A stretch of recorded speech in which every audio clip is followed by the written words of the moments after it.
네, 지금부터 제21차 수석 보좌관 회의를 시작하겠습니다. 대통령님의 모든 말씀이 있겠습니다. 네, 요즘은 하루하루가 새로울 만큼 여러 일들이 많이 벌어지는 것 같습니다. 저도 사실은 밤에 잠이 잘 안 오는 편인데 해야 될 일은 산더미처럼 많고 또 할 수 있는 역량은 또 제한적이어서 언제나 마음이 좀 조급하기도 합니다.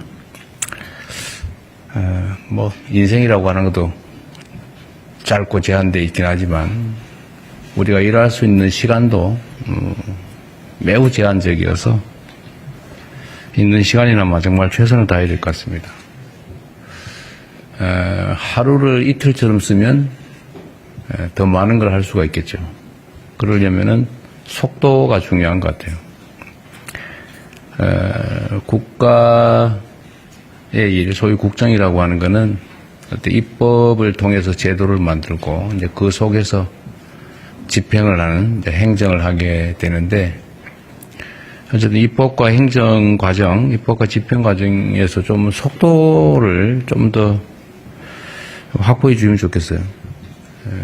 지금 생각하면 벌써 7개월이 휘딱 지났는데,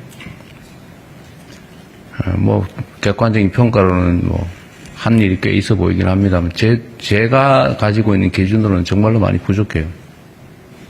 해야 될 일이 너무 많은데 너무 속도가 늦어서 뭐 나름의 이유가 있겠지만 저로서는 참 답답하기 이럴 데 없을 때가 많습니다. 하여튼 우리 집행부서 또 국회 협력 요청이든 집행 지휘든 철저하게 또 신속하게 해주시기를 다시 한번 당부드립니다. 국정이라고 하는 건 또 결국은 멋진 이상, 가치, 뭐 이념을 또는 지향을 실천하는 측면도 있지만 또 한 가지는 결국 국민들의 삶을 개선하는 것 아닌가 싶습니다.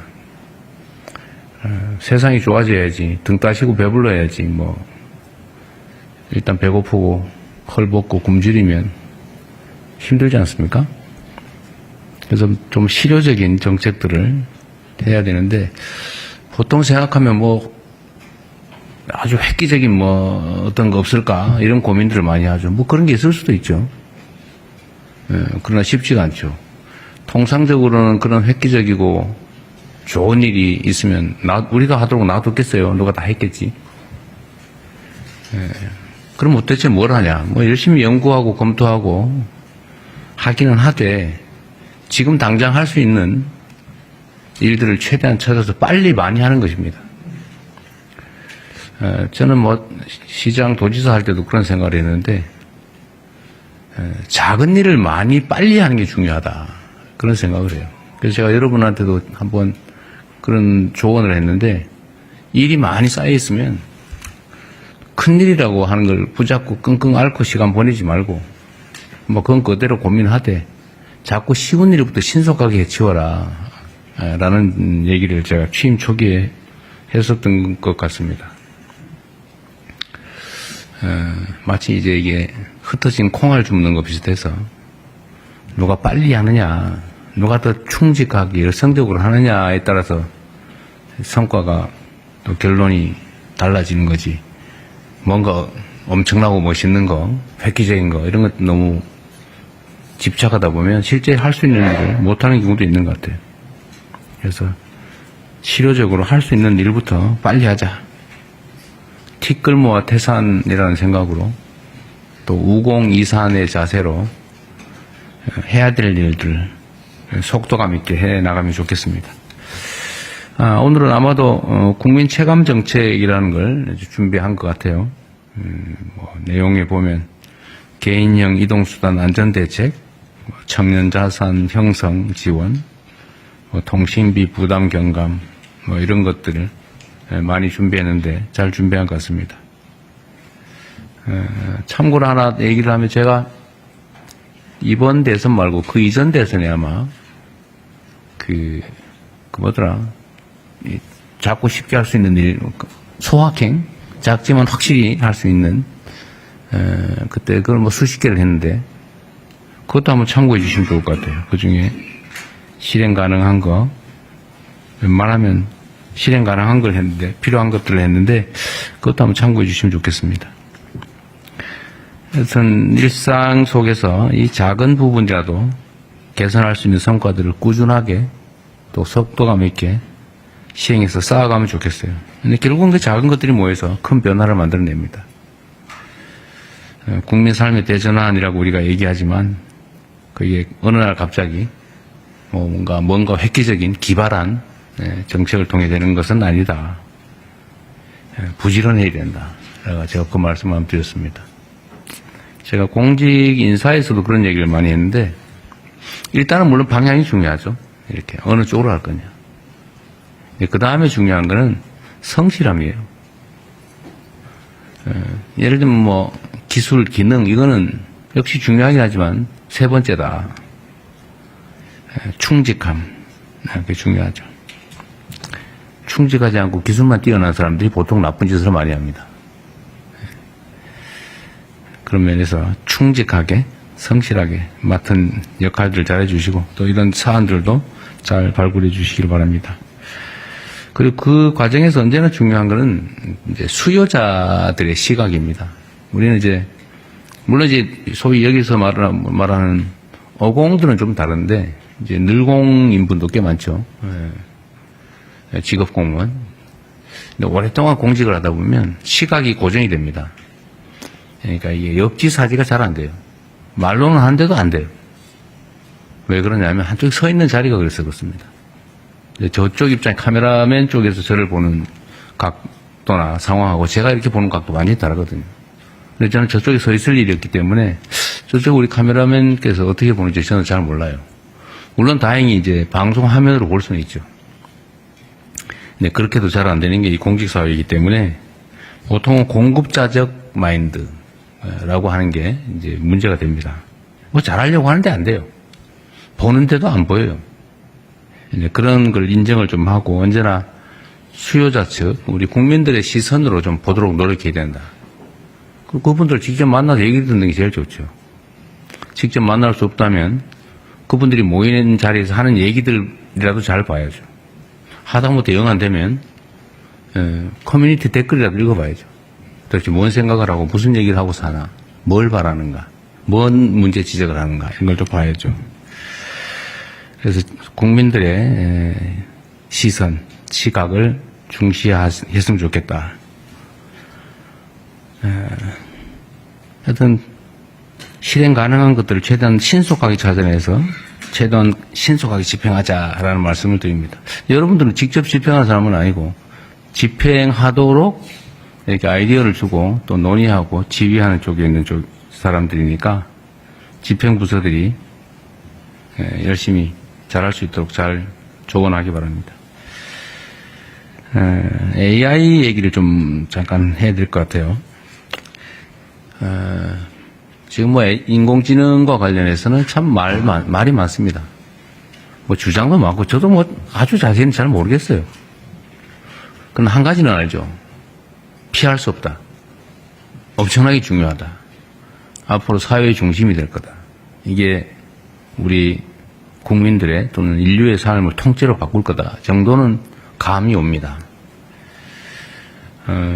그런데 이 문제에 있어서 우리가 대비를 해야 되는데 그러기 위해서는 일단 좀 알아야 되고 우리만 아는 것으로는 부족하고 우리 공동체 구성원들도 그 내용을 충분히 좀 숙지하고 적응하고 가능하면 그것을 나아가서 적극적으로 활용할 수 있게 만들어 드려야 되겠죠. 두 가지 측면이 있을 겁니다. 이게 이제 주는 효율적 측면, 좋은 면, 유용한 측면도 있는 반면에 또 위험한 측면도 있죠. 위험한 측면은 뭐 악용되는 사례도 있겠지만 또는 이게 지나치게 한쪽으로 집중이 돼서 우리 사회의 양극화를 극단적으로 만들 가능성이 매우 높지요. 그러면 그에 대한 대비책도 필요할 거다. 제가 성남시장 때부터 한 십몇 년 됐죠 벌써. 그때부터 우리 사회의 미래에는 생산 수단의 소유나 아니면 생산 능력이 양극화되면서 뭐 엄청난 사회적 문제가 될 거고, 그러려면은 거기에 대응하는 사회 시스템을 언젠간 반드시 준비해야 된다. 소위 기본 사회를 준비해야 된다. 근데 그 얘기했다가 뭐 사회주의자 빨갱이 뭐 과격한 뭐 이런 얘기 많이 들었는데, 지금 상태에서 아마 이 저의 문제 제기에 대해서 아마 동의하시는 분들이 많아진 것 같아요. 어딘가 제가 공론 조사 같은 걸 한 걸 봤는데, 어떤 이 극단적 양극화, 인공지능 사회, 여기에 대비하기 위해서는 기본 사회 정책이 필요하다라는 점에 대한 동의 정도가 상당히 높아진 것 같습니다. 또 제가 이걸 하자니까 오늘 그래서 제가 말하기 진짜 무서워지고 있는데 점점 왜곡하지 않고 좀 제대로 제 말씀을 받아들여 주시면 좋겠어요. 그러니까 우리는 민주주의 사회에 살기 때문에 이제 토론을 많이 해야 됩니다. 왜냐하면 입장이 다르기 때문에 토론을 논쟁을 해야 되거든요. 논쟁을 통해서 차이를 줄이고 오해를 없애고 최대한 입장을 가까이 만들어 봐야죠. 근데 이 토론하고 시비를 구별을 못하는 사람도 있어요. 소위 시비 건다 그러죠. 시비. 근데 시비를 거는 거와 시비를 하는 거, 싸움을 하는 거하고 토론을 하는 거에 결정적 차이가 있습니다. 그거는 이제 물론 기본적인 자세의 차이이기도 하죠. 마인드의 차이. 그러나 기술적으로 보면 상대가 무슨 말을 하는지 객관적으로 인정하는 겁니다. 아, 이렇게 A라고 말했구나. 나는 B의 의견을 가지고 있다. B의 의견을 낼 수도 있죠. 반대할 수 있죠. 그런데 그렇게 안 하고 이 사람이 A 의견을 가지고 나는 A 다시 의견 같은 걸 가지고 있는데 비슷한 거 같으면 혹시 문제가 될까 싶어서 상대가 C 주장을 한다고 우긴 다음에 이 C 주장은 잘못됐어 라고 하는 경우예요. 이건 시비 거는 거거든요. 상대의 주장을 왜곡 조작하는 거예요. 이러면 토론이 안 됩니다. 이러면 싸움만 나죠. 이건 민주주의를 해치는 거다. 그 말씀을 하나 좀 드립니다. 우리가 정말 토론을 많이 해야 돼요.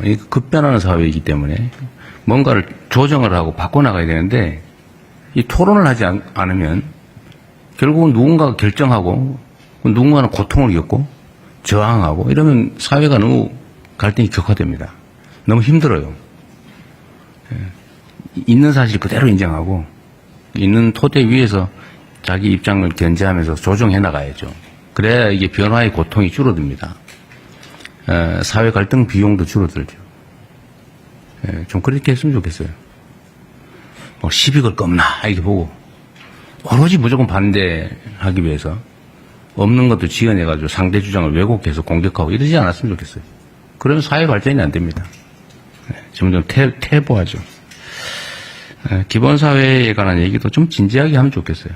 너무 정치적으로 접근하지 말고.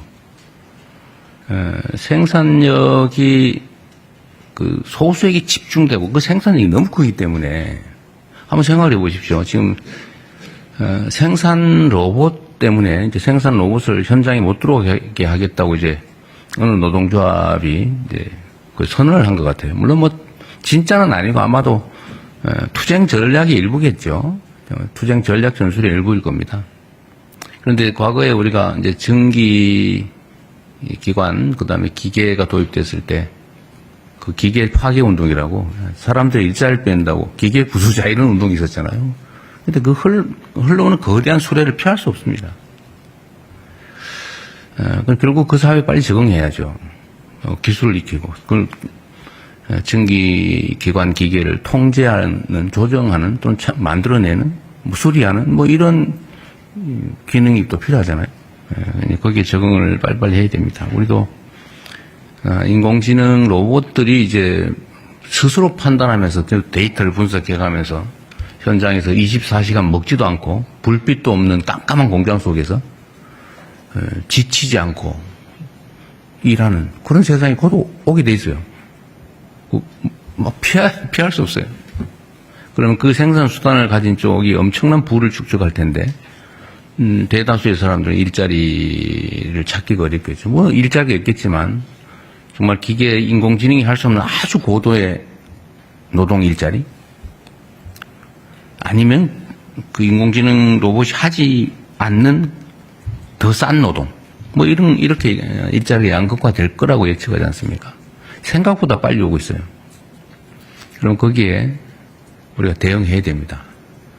정치, 준비해야죠. 지금 당장 그렇게 하자는 건 아니고, 조금씩이라도 준비해야 됩니다. 어차피 올 세상이면 우리가 미리 준비하고 대비해 놔야죠. 조금씩이라도 적응도 해 나가야 됩니다.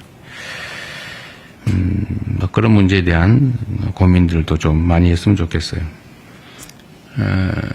아마 우리 기억에 이런 게 있을 거예요. 한때 저도 그걸 봤는데 온 동네에 주산학원이 쫙 늘려있을 때가 있었습니다. 주산학원. 그럼 온 동네에 뭐 창문까지 그런 소리 들죠. 1원이요, 2원이요, 뭐 이런 막 이렇게 막.